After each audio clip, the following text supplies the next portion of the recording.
I learnt a real valuable lesson in my early 20s because I was really plagued with I have no willpower. So I've always been on the chunky side, and I come from a long line of family who are skinny, and then there's me. So I would look at all my cousins and be like, why do I not have the willpower to go to the gym like them? So I was like really focused on this word willpower. And like I would look at my diary. I looked back in my diary and it was all about willpower. Why don't I have it? Why can't I have it? Why can't I do this? And it really evaded me that I couldn't lose weight. Why did I eat that chocolate? Why can't I stop myself from doing that? Why don't I have this willpower? And I realized, what is willpower? I really tried to dissect it. And this was probably the first sort of instant where I'm like, okay, what does the data, I'm always talking about now, what does the data tell you? So what does willpower actually mean? What is it? And then I was like, well, it's not a muscle. It's not anything in my brain. It's not like it's a little dingy thing that goes click, it's on, and now you go, So it was just a word. And then once I realized it's just a word, the whole power of that word just disappeared. This episode of A Beacon of Hope is proudly brought to you by Campfire Studios. To find out more, visit campfirestudios.co.nz. 2, 3, 4.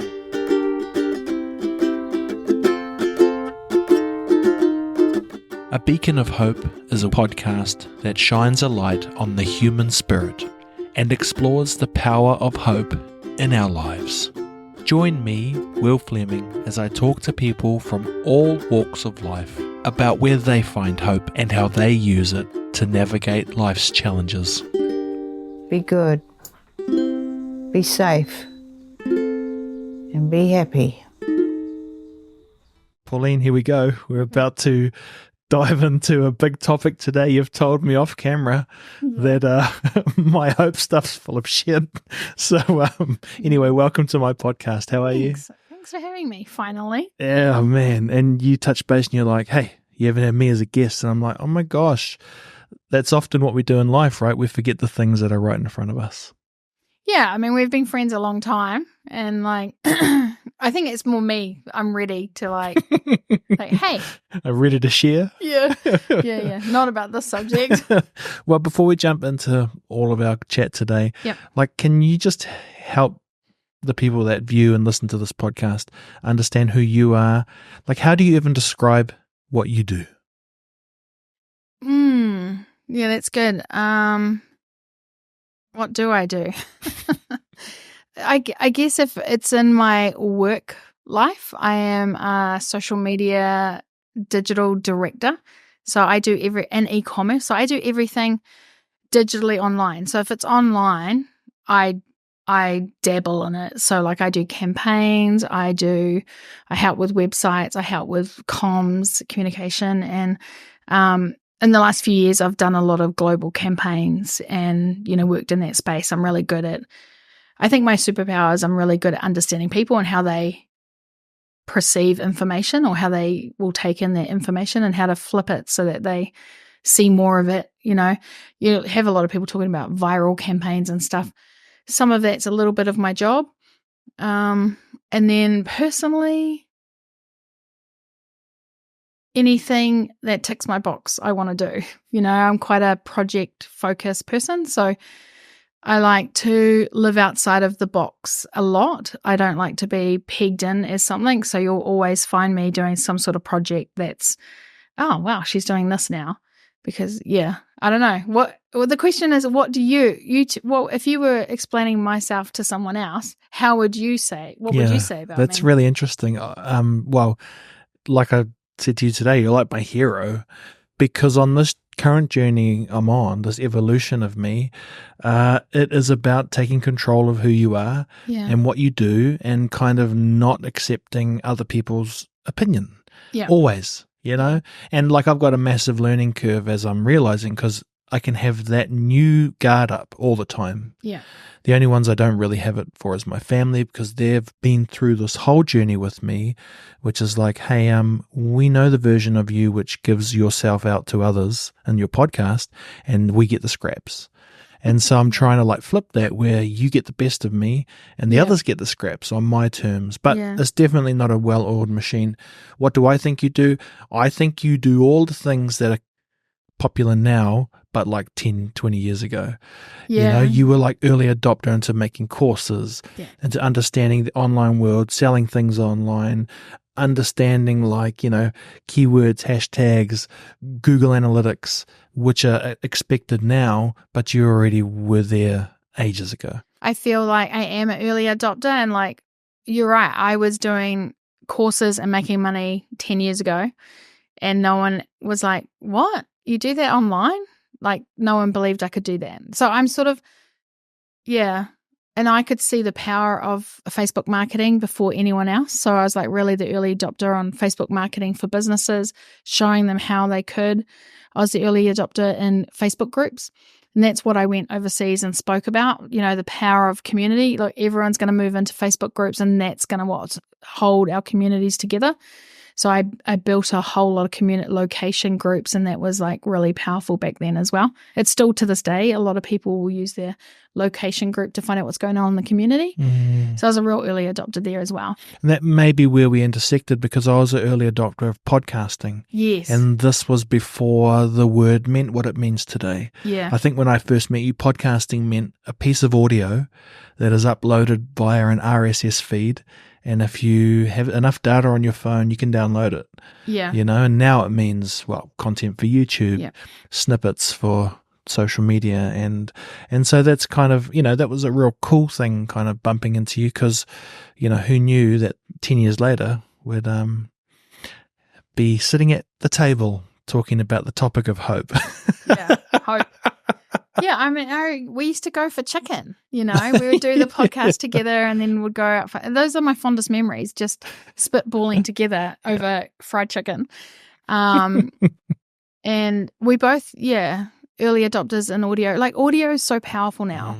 I can't read a book. I have to listen to it audible. You know, I have to listen audible to read a book, and I listen to podcasts as well. So, you know, it's a niche where not a lot of people, they will dive into it, but they don't realize the power. You know, everyone's fighting for attention on social media, and you might get 3 or 5 seconds as they flick through the newsfeed, whereas a podcast can hold someone for 45 minutes as they're running, as they're at the gym, as they're in the car.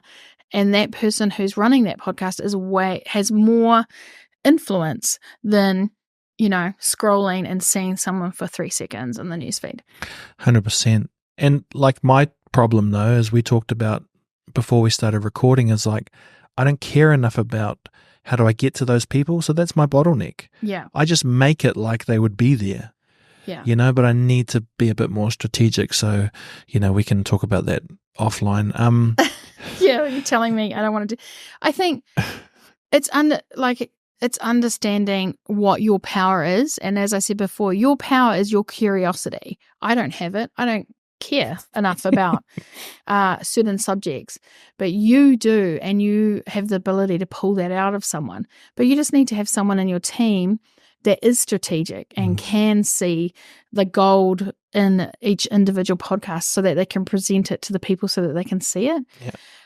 Not everyone is perfect, you know, like, we've got, you know, people who have millions of dollars and have built a company, but they aren't an expert in everything in that company. They can see the gold in other people, and what they've been able to leverage is their, you know, each individual's power. And that's, you know, just what you need to do as well. I'll add it to the list of things I need to do. Before we caught up, you said, what are we going to talk about? Yes. I said hope, and I don't know if I got a reply from you. You just said, I think I said, okay. why does that topic, I get a sense that it's, you know, triggering is the wrong word, but it's conjuring something. Yeah, I was taken aback when you said hope. I was like, WTF, I think crossed my mind, because I don't believe in hope. I don't, well, it's taken me a few days to sort of get my head around the idea of hope. Like, what do I have hope? Like, I was like, oh my gosh, I'm going to go on this podcast and I'm going to have to talk about something I don't necessarily think about in my everyday life or have. And so I've had to sort of break it down. Why is that? And I don't believe in the word hope, and not in the sense that it doesn't exist, but it just doesn't exist for me because of the way I have been brought up and the way that I live my everyday life. So we could unpack that. Yeah, well, we should, because I think my instinct is when you say that, it's going to make people's ears prick up and think, hey, that's cool. Because I think also I talk about it, never unpacking it. You know, it means love for me. It means that I can predict a certain outcome when it comes to someone being there for me, you know, but I've never really talked about it because it's maybe a step I've missed, is that, you know, it's like, it's not a doing word for me. It's just something that I feel like is around. It's more of a spiritual, even though I've never put that ring fence around it, but and then again, I didn't anticipate that, you know, for example, it would be like, it's not even a thing to me. I'm a bit yuck by it, you know. Yeah. And so I think that is worth digging into if you're okay with that, is like, what is it that, why do we see through the lens different? Yeah. Yeah, I think it all has, for me personally, it all comes down to control. So I had a very traumatic incident in my childhood where I had no control.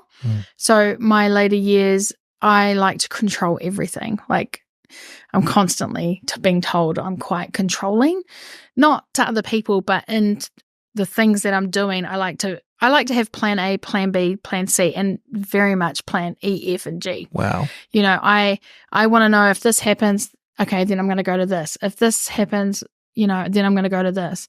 So I think it is all about control, and it's all about, I feel like hope is something that I have no control over because it's like something I can't touch, I can't see, and I have no control over it. So while I say I don't have hope, I still have like goals and ambitions. Those are probably more I'm very determined and I'm incredibly ambitious. And you could frame that up as hope for you. But for me, it's if I want to do something, I will get there, you know, and there's just no question. So it's not like leaving it to chance or leaving it to an energy or a plan, which totally makes sense. You know, you talk about control. I guess one of the things I'm feeling to ask is like, does it matter what control was taken away to provide context to people, or is it just that people can go through their own lives and maybe identify with a time in their lives when control was taken away? Because I guess like someone might be listening and be like, what do you mean? And if that's not, you know, appropriate to share, cool. But that seems like a very pivotal thing to talk about, you know? Yeah, no, I have no secrets. You could Google me and you could find out what I, because I've talked about it on the Nutters Club. So I was essayed by my father. And, you know, when it's someone who is supposed to protect you and they're you know, the hierarchy in your family, if you can't trust them, then who can you trust? Yes. So I spent many years being the victim, like these things happen to me. It's out of my control. And then, you know, I learned a real valuable lesson in my early 20s because I was really plagued with, I have no willpower. So I've always been on the chunky side, you know, and I come from a long line of family who are skinny. And then there's me, you know, so I would look at all my cousins and be like, why do I not have the willpower to go to the gym like them? So I was like really focused on this word willpower. And like, I would look at my diary. I looked back in my diary and it was all about willpower. Why don't I have it? Why can't I have it? Why can't I do this? And it really evaded me that I couldn't lose weight. Why did I eat that chocolate? Why can't I stop myself from doing that? Why don't I have this willpower? And I realized, what is willpower? I really tried to dissect it. And this was probably the first sort of instant where I'm like, okay, what does the data, I'm always talking about now, what does the data tell you? So what does willpower actually mean? What is it? And then I was like, well, it's not a muscle.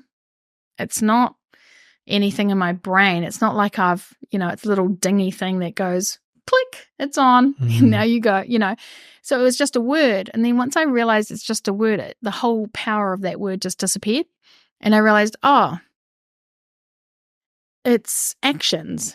It's my actions. I have the power to make a choice, and I am making a choice not to exercise. I am making a choice to eat that chocolate.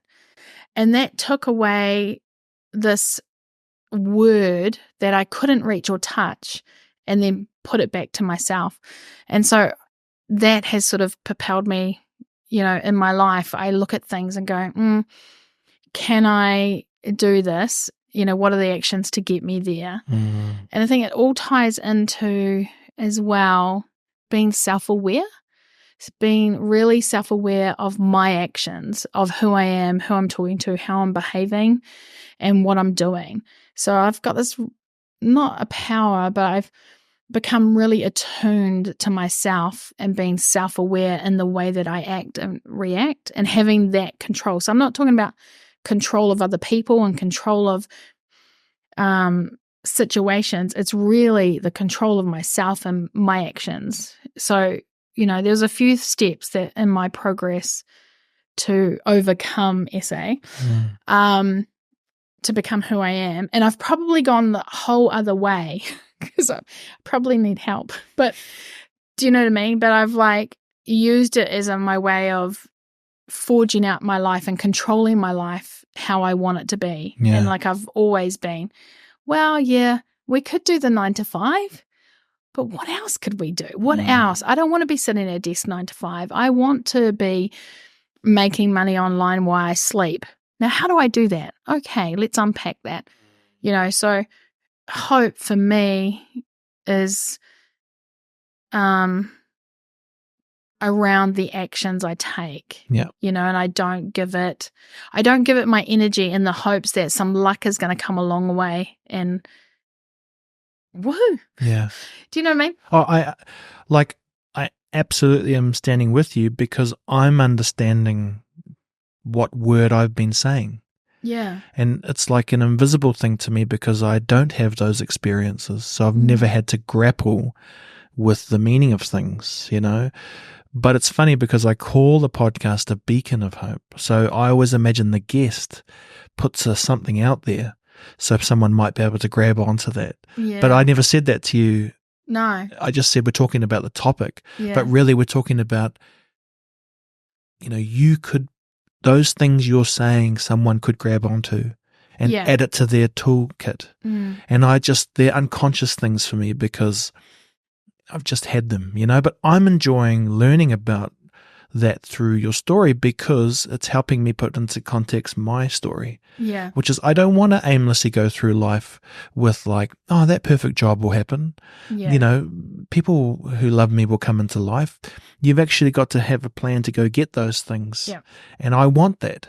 Yeah. So you are being my beacon as well today. You know what I mean? Because you're suggesting that you've said to me a couple of times about the data, and I've been reluctant. I'm like, I don't want to know the data. Yeah. Just let me do my thing. Yeah. But of course, life is about. But I mean, it's networking with the right people. Yeah. Like what you're doing on LinkedIn.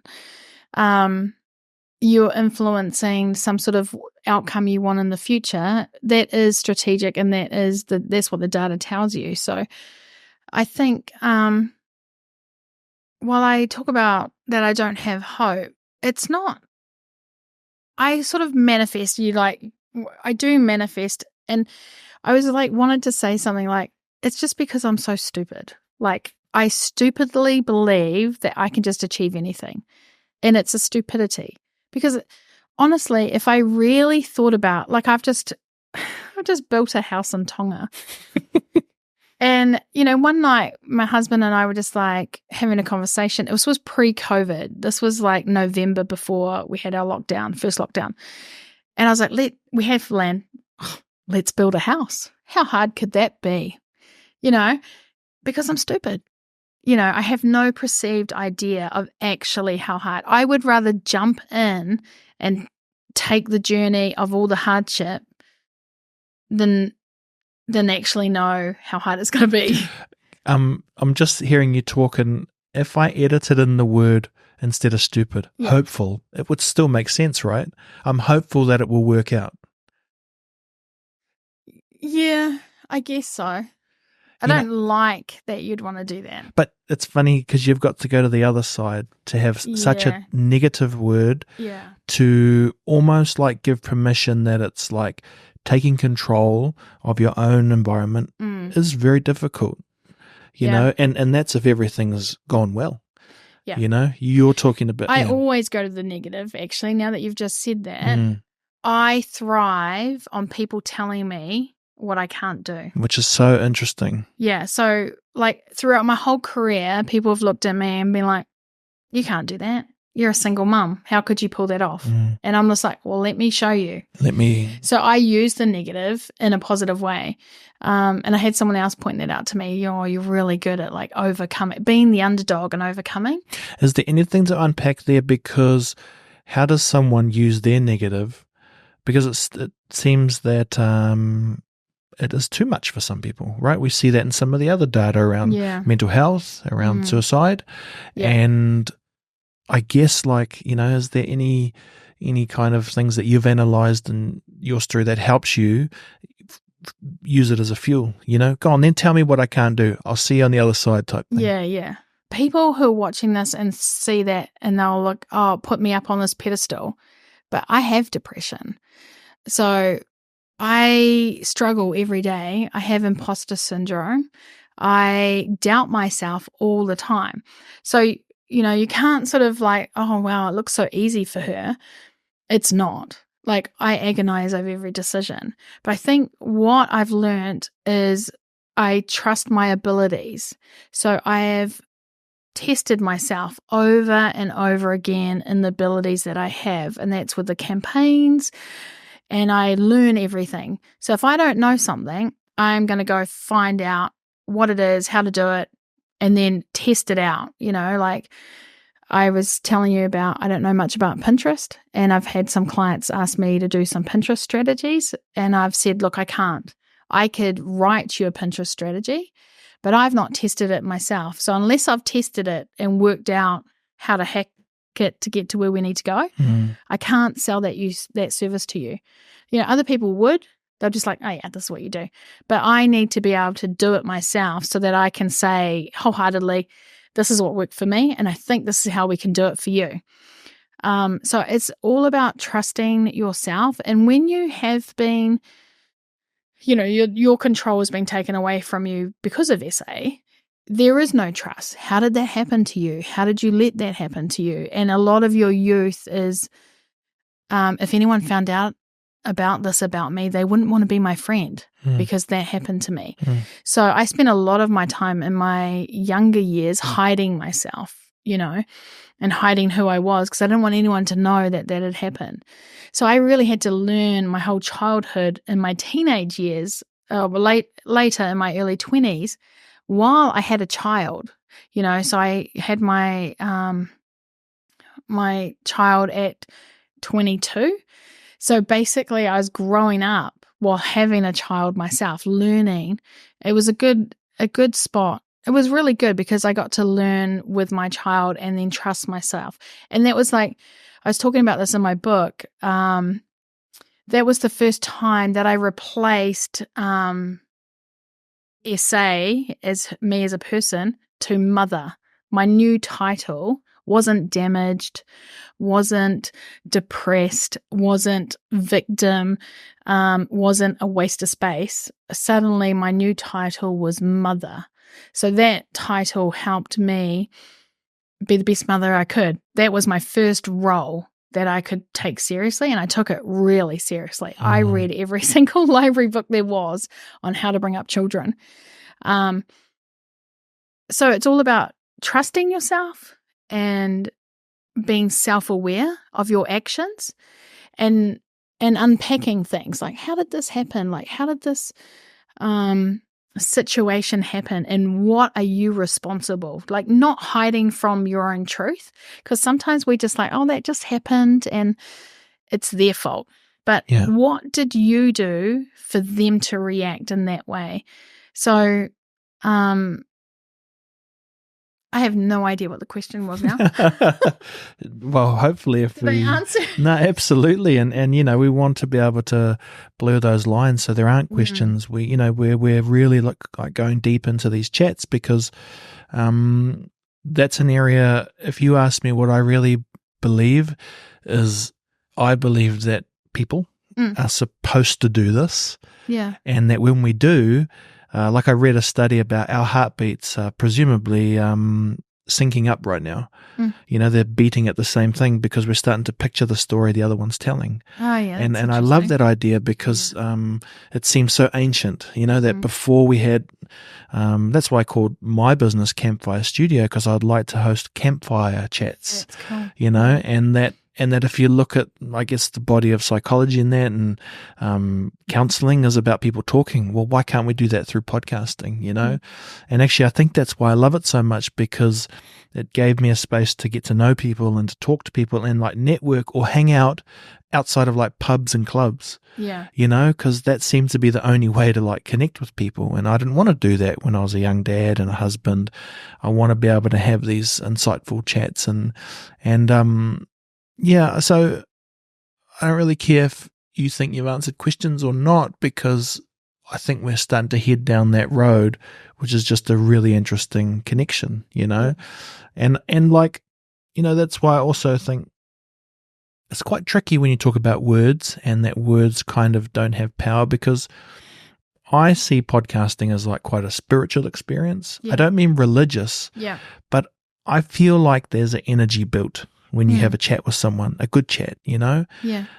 But I guess what I'm picking up too, Pauline, is like not to put too much emphasis on that.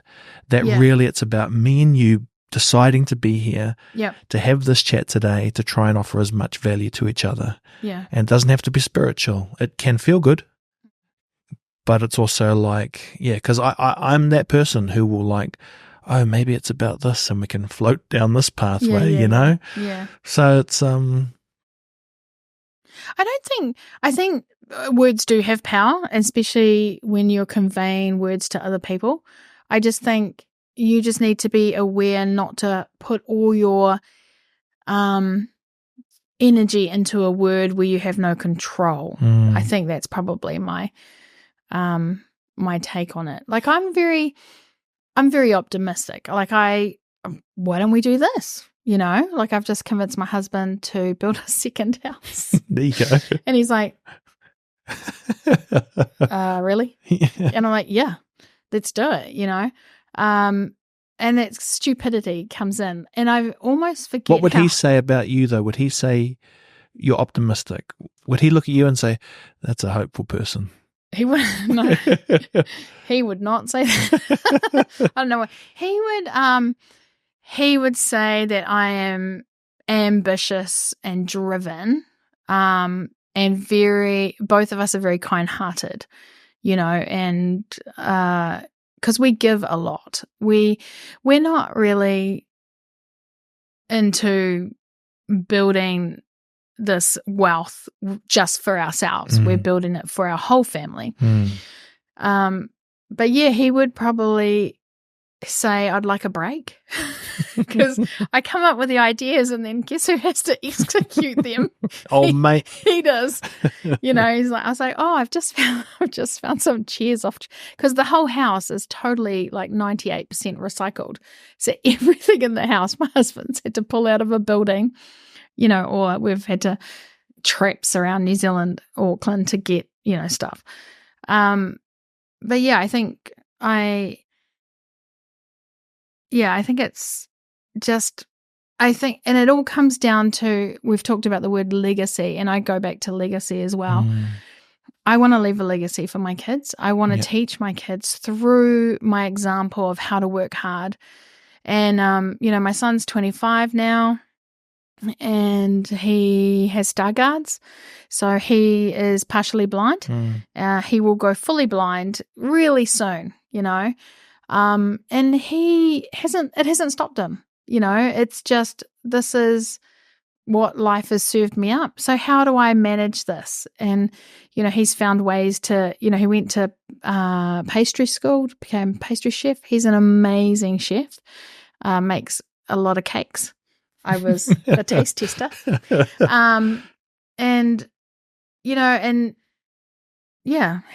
He's able to be so resilient, and it gets him down, and it's difficult.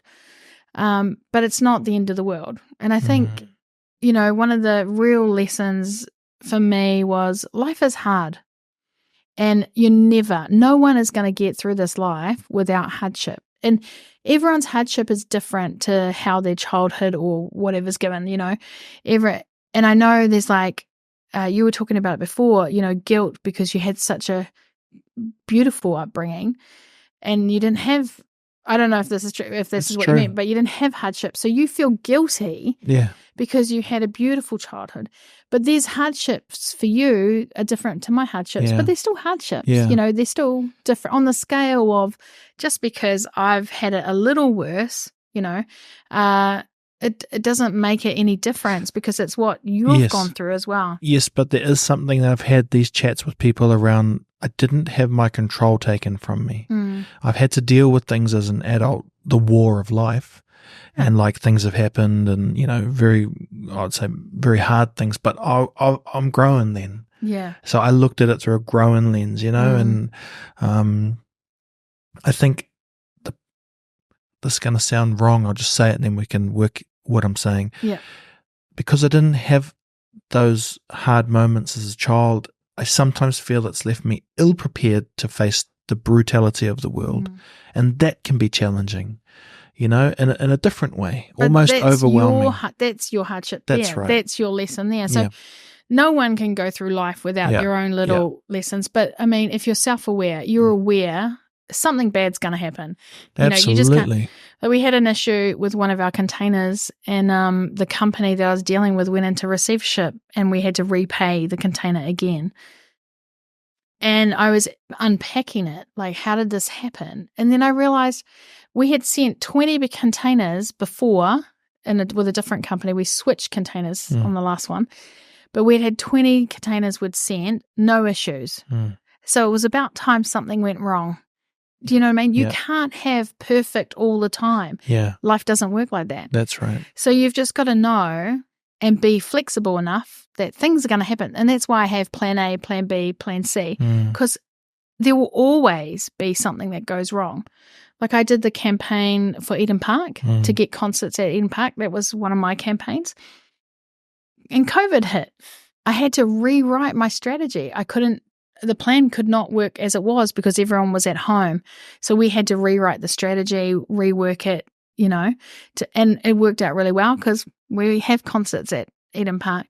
But, you've got to be flexible, and change things up and not be rigid. I think a lot of people have problems because they have this idea of how the outcome should be, even though they've got some resemblance of that outcome, but because it didn't fit this nice little line, it was a fail, so it's just about being flexible and, moving with the times and pivoting. I'm really good at pivoting, really good at this is about to happen. How can we get around this? Yeah. What about starting? I wish I'd started what I'm doing now at 20. I wish I was, maybe 23 instead of 43. I would much prefer to be 20 years into having started my journey. But, I'd say one of the other sides to my hope is I was waiting for something to come along to find me. But I now know that I had to go and find it. I think that has a lot to do with our childhood in the sense that we're taught with children's stories that someone's going to save us. Do you know what I mean? Because that was a lot of I thought someone was going to save me. You know, I was I was a victim and just wait and someone will save me. And then one day I realized no one's going to save me. I'm going to have to save myself. And I think that has a lot to do. You're waiting, like, you know, you're going to win lotto or this investor's going to come along. But I always believe that if it's too good to be true, then it is. You know, you just have to take your hat off and dig deep and put the work in. Nothing's easy. It freaks me out when you say that. Yeah. Because I know there's hard work to be done. And sometimes it's a bit overwhelming. Like, I did a post the other day and it was around the word dread, right? Speaking of the power of words. And I feel dread, but as soon as people heard me say that, I started getting calls. Are you all right? I was like, listen to the rest of the damn post. The rest of the damn post said, but I think it's me wanting it so much, so I need to just keep going. Yeah. You know, the dread I have is I want the things in my head to come true. And I know it doesn't work like that, but I know I've written them down. I have kind of goals and action plans, and I don't know everything yet, but that's okay because who would know if just got to start? You know, I'm like 2 years in, and I think the dread is saying that means how much is important to you. So just keep going at it, because actually my wife said to me the other day, she said, because I have high blood pressure, and I went to the doctor the other day, and he put the thing on my arm, went, and he went, oh, and I was like, what? And he said, it's low. And I was like, woohoo. Oh, yeah. And he said, it's, you know, I said to Moni, my wife, do you think it's the tablets, you know? Yeah. And she said, maybe you're not stressed. And I said, it's funny, I'm not stressed. I feel like I'm busy. Yeah. And I'm going hard out, and I feel tired. Yeah. But I'm not stressed about the things that, I don't know. So I don't know if any of that stuff kind of makes sense, but I just wanted to bring it up. Yeah, I think when you worry about things you have no control over, that affects you physically as well. Like when you're stressing about, you know, money, or is this going to go right? Or I think I sort of like to put it in a little box, like, yeah, you know, I know in my abilities that if I want something to happen, I'll make it happen. Yeah. You know, and I do, like, I just, if we need more clients, right, I'll put my sale hat on, I'll go out and get us more clients. Because I can see what I can offer those clients. I am the solution to their problem. And I've just got an ability to be able to, you know, switch that on.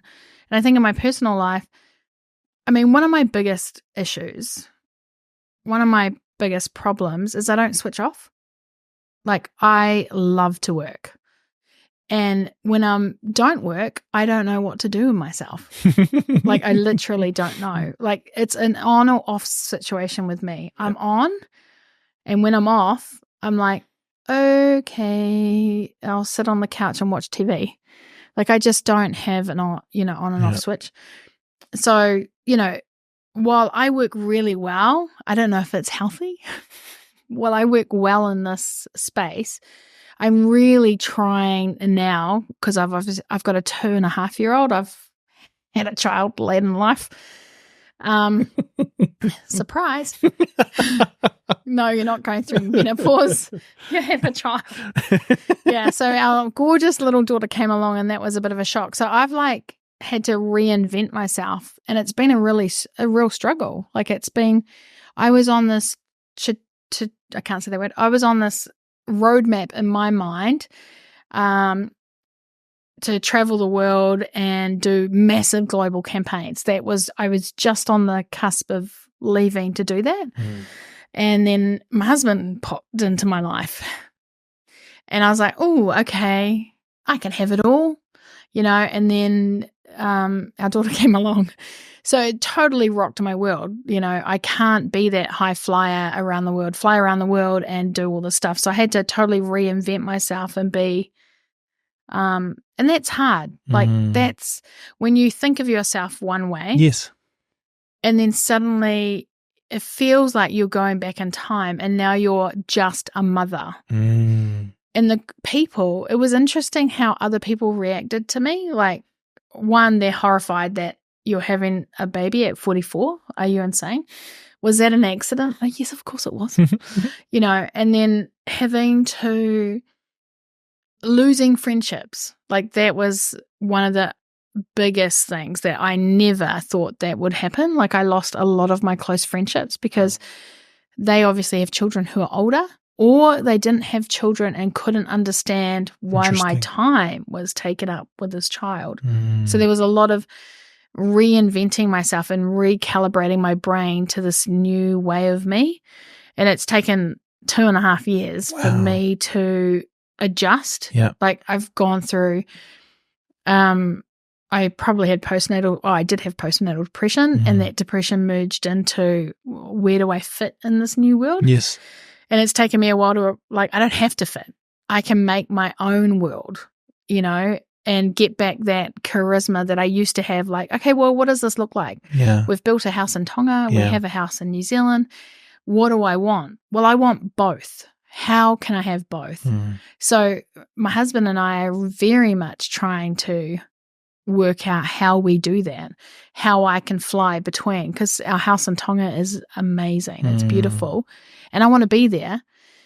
I want to be there to be more present with my daughter. But then my business brain pops in and I want to smash all these goals over here. Absolutely. So I'm very much in two camps at the moment, and it's a massive struggle.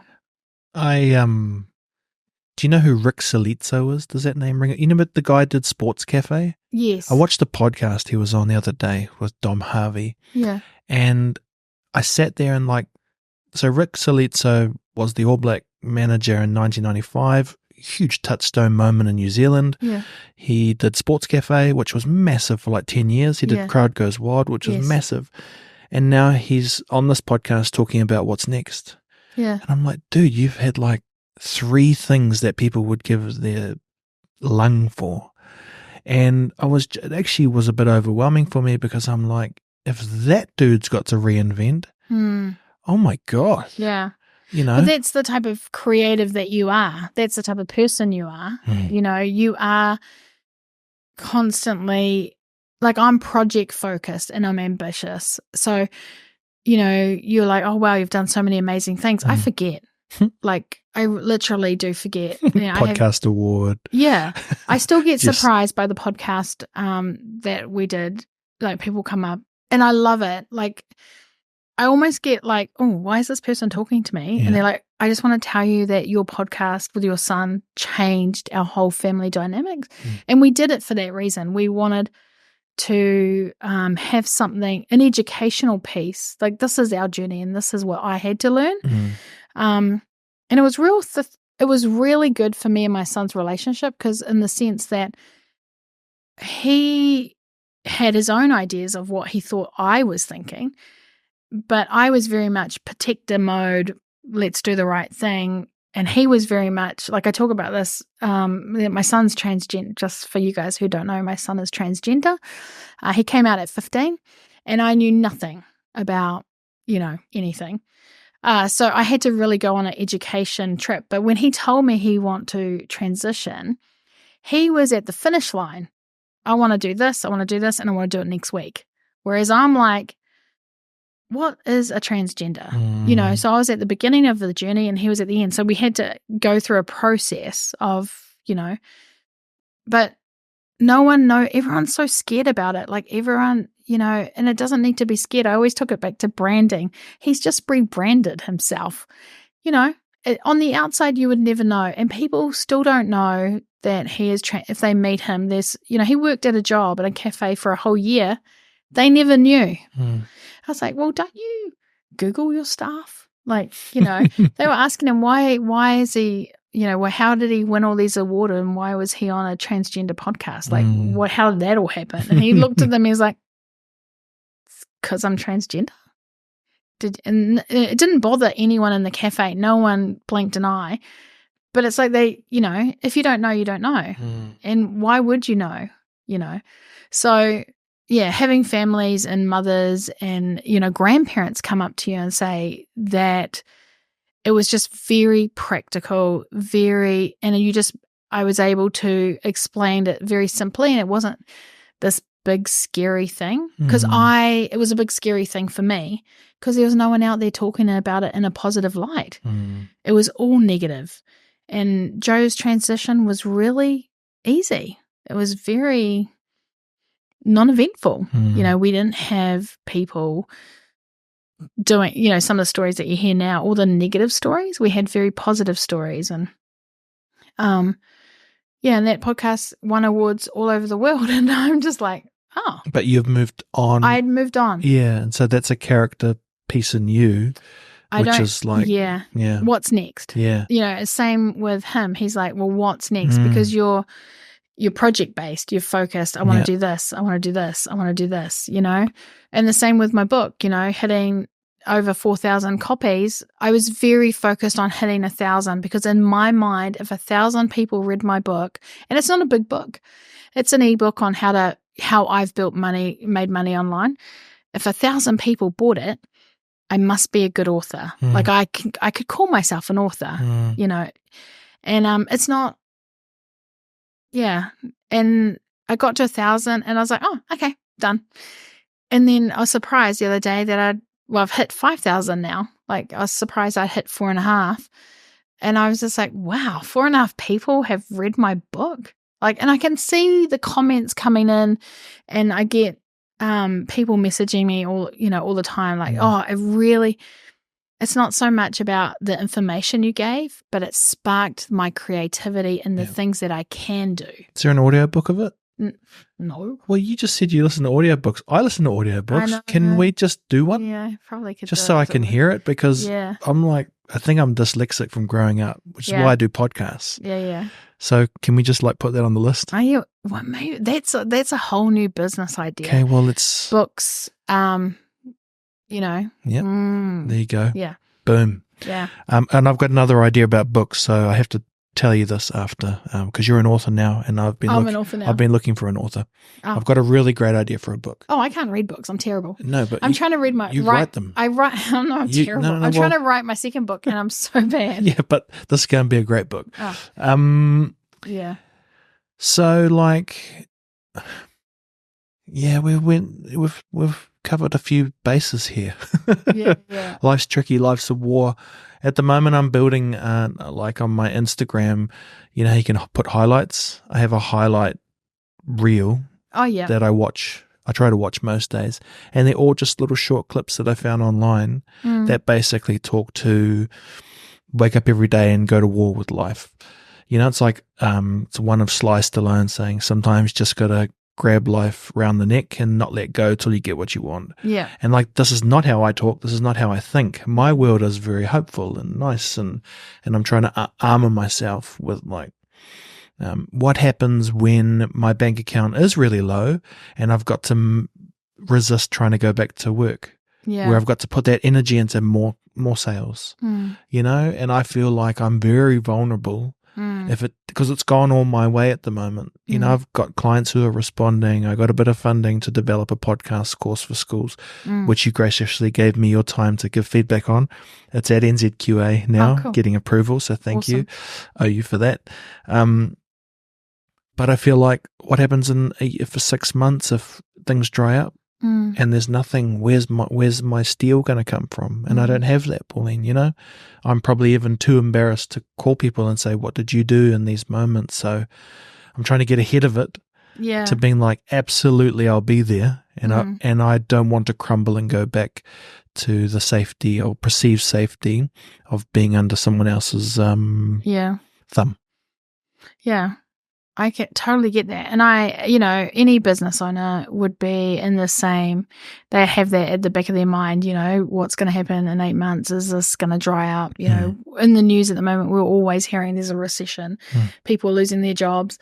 I don't listen to the news anymore. I've cut the news out. I'll get news, certain things will come up on my TikTok, but I don't watch the news because I take it on board and I take it too personally. Like I'm like, oh, life is terrible.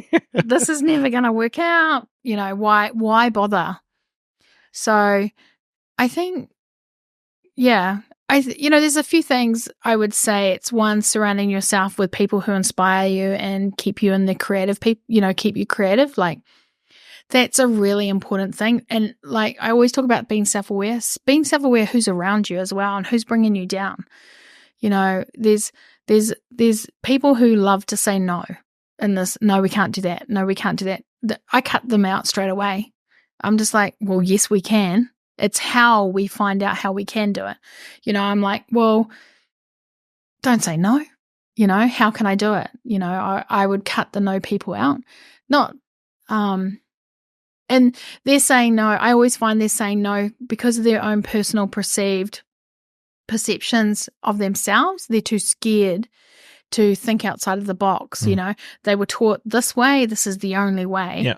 And they'll never be successful because they're following this imaginary line, A, B, C, D. Whereas I'm like A, F, Z.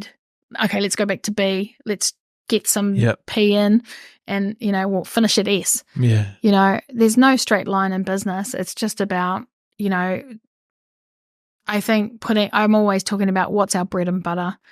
What do we fall back on and making sure our bread and butter is solid. That's right. Yeah. Yeah. And people have given me $1 for the service of podcasting. Yeah. And so I know it's possible. Yeah. And I also have kind of, at least I'm telling myself that I know how people feel when they do a podcast that they're happy with.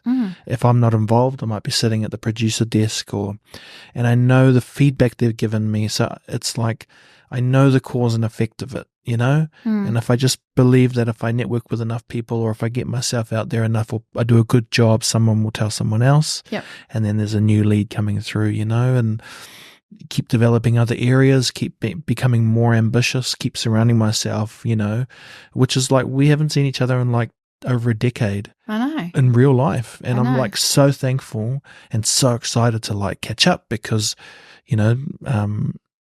but that's like the way that like social media works, right? And I am a homebody. I love being home and I don't like going out. Like I'm really good at networking for business, but if I have the option to go to an event, I'll always pick home. Like I love my home, I don't like to really go out. But even though we haven't seen each other in ages and our friendship is solid, like in my mind, we're good friends. I haven't talked to him for like 7 years, but I've liked a few of his posts. Yeah. I try to, hey, I'll like and share it. This is me. I'm still invested in you. Yeah. And a lot of people don't think like that, but that's just me. I keep my family close and I don't have a lot of time because I'm so ambitious in my business as well as in my home life. The only time we as a family are all together is Sunday. Yeah. Because every night, after we've put the kids to bed, Kaki, he leaves at 6, I leave at 8, but and we only he comes home at 7:30 and then it's straight into the kids, putting the kids to bed, blah, blah, blah. And then we decompress. I work out and then it's 9:30. And then we just look at each other. I'm like, yeah, I have to go to bed because my 2.5-year-old does not sleep. Yeah. So our time is precious. So I don't have a lot of time for my friends. So the only way I can communicate is through social. And in the moments that I have, me giving you a like is me saying, hey, you're valuable, but this is all I can give you right now. I need to give you more likes. I see it and I think about it, but you'll never know. He never likes my stuff, people. It's like... He never shares it either. I know. No. Sorry. No. But I mean, that's the thing. Like everyone, even that's the great thing about social. You don't see each other all the time, but you know exactly what's going on. Yeah. And that's the thing. That's one of the dangers with social media and families now. Family members, when they realize that another family is going through, in the wider family, going through a hard time, because they don't check up on you, because they see your social, they don't physically go, is actually everything all right? Because you're not going to go, life is terrible. I am you don't do that on social. You just show the highlights. And so a lot of this is where we're missing a lot of that interaction with people and really diving in. Are you actually okay? You know, thankfully, I've got some close friends, my inner circle.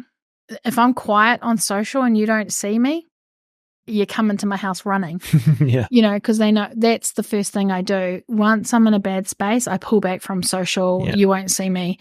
I will, I just don't have the energy to give to anything else. So I just go into my hole and just like try to work myself through it. And then I come out and go, oh, I've been depressed, but I'm all good now. But I'm back, and you know, I've just released an award-winning book, and I'm writing my next one. But while I was depressed, I did this amazing thing. Oh my gosh! Yeah. I mean, we have to laugh because otherwise you'd cry about stuff like that, and that's the complexity of life. Yeah. Pauline, I wish we had done more podcasting over the years, because we obviously and that's just one of these things in life that you miss the things right in front of you. And that's probably one of the lessons too, is to create opportunity to seize those moments. And, you know, most people out there are working today. And I mean, technically we're working, but we're doing it on our times, right? Yeah. And it doesn't mean it's easy. I mean, I'm looking at the clock thinking, shit, I got to be at school at 3 to pick up the kid and whatnot. But I want to go and eat chicken, you know, we'll just have to rebook it in. But I have a weird tradition at the end of my podcast, and I always like those little traditions. But a couple of years ago, I lost my mum. She passed away to cancer. Right. And I'm cool because she is actually a great mum. And, you know, I'm very thankful. She is why I'm hopeful in life, even though I'm trying to articulate that word better. Thank you for helping me today. But I recorded with her all these podcasts, blah, blah, blah, blah, blah. But I never said, Mum, can you tell me you love me? So what I asked my guests to do is to look at the camera and tell the people they love that you love them. So somewhere online, can't do that. Yes, you can. Just your kids then. Just your kids, you know, or your husband or someone that you love, just to say, hey, in this moment, I'm thinking of you, I love you, so that it exists somewhere online. Yeah. So that in the days where they're looking, they can find something. You know, when AI can search anything, yes, that is Pauline saying, I love you. You can tell I'm like getting quite don't want to do this at all. Like I'm not, like, you know, I don't even like hugs. Like I don't let anyone hug me, even though I let you, because you just. I just took it. I think, okay, I'll do it. Okay. But it feels very. Hopefully it's a feeling that. I tell my kids, just so I do tell my kids I love them every day. Yeah, but, just so you know. So even that will be good, because they can come back to hear that. Yeah. But I mean, come on, we'll just explore that together, shall we? Okay, ready? Yeah. What am I supposed to say? Oh, sorry. Do you really make everyone do that? Okay. Hey guys, all my 3 children, Joseph, Kakala, and our little Mabel, everything that your father and I do is because we love you very much, and you are the best thing that ever happened to us, and be good. Perfect. Yeah. See, it's legacy stored. Yeah. And that's what I love about the internet. Yeah. It has a trail of us, but it doesn't have a trail of my mum saying I love you. Yeah. It should have. That's true. So that's my little lesson, is to try and prompt my guests to do that. Yeah. Does everyone feel like I do? Absolutely. They think I'm a weirdo, and I am. But, you know, I think it's great, but yes, it's very confronting. Well, I'm trying to also think of myself as an advocate for getting those stories in the can, because once they're gone, man, they're gone. Yeah. And it's cool to have a good memory, but it's even better to see them scratch their nose in the way, or your kids can hear you giggle in a certain way. Yeah. And that's the shit we forget. Yeah. You know, so I have those recordings of my mum. I just missed that little bit. So now my guests have to suffer with me. Yeah. To Luckily, get that. I've got tons of TikTok videos, so my kids will be able to watch all my TikToks going, man, my mum was crazy. That's awesome. Yeah. Where's somewhere where people can follow your journey, connect in with you, learn a bit more if they're just kind of discovering you through our chat today? Yeah, so like most of my social media, just look for Stockhausen. So it's my last name, Pauline Stockhausen, or go to my website, which is paulinestockhausen.com. It's where you can buy books. You can find my listen book. to award-winning podcast. Yeah, actually, I don't think I have the podcast on my... That's how busy you are. I'm good at telling other people what to do. Not very good at doing it myself. Pauline, thank you for being my mate and coming on the podcast today and sharing your story. It was awesome. We blew the word hope apart. Yeah. And I'll spend the rest of the day putting it back together, Yeah. but thank you. Yeah, no thanks. Thanks for having me. This episode of A Beacon of Hope is proudly brought to you by Campfire Studios.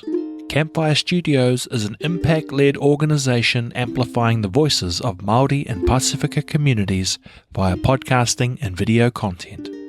To find out more, visit campfirestudios.co.nz. 2, 3, 4.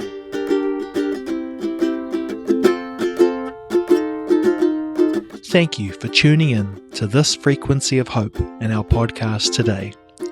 If you found value from this episode and want to hear more, I would love it if you could follow, subscribe, and rate our show. By doing so, you will increase the frequency of the Beacon of Hope. So if you're listening on Apple Podcasts, Spotify, or any other platform, please take a moment to hit the follow or subscribe button and leave a rating and review. I truly appreciate your support and feedback, and it helps us make our podcast even better. Thank you. Be good. Be safe. And be happy. Yeah. Sounds like that song, doesn't it? Be happy. All right, Mama, Yeah. we stop there, right? Yeah, okay. All right.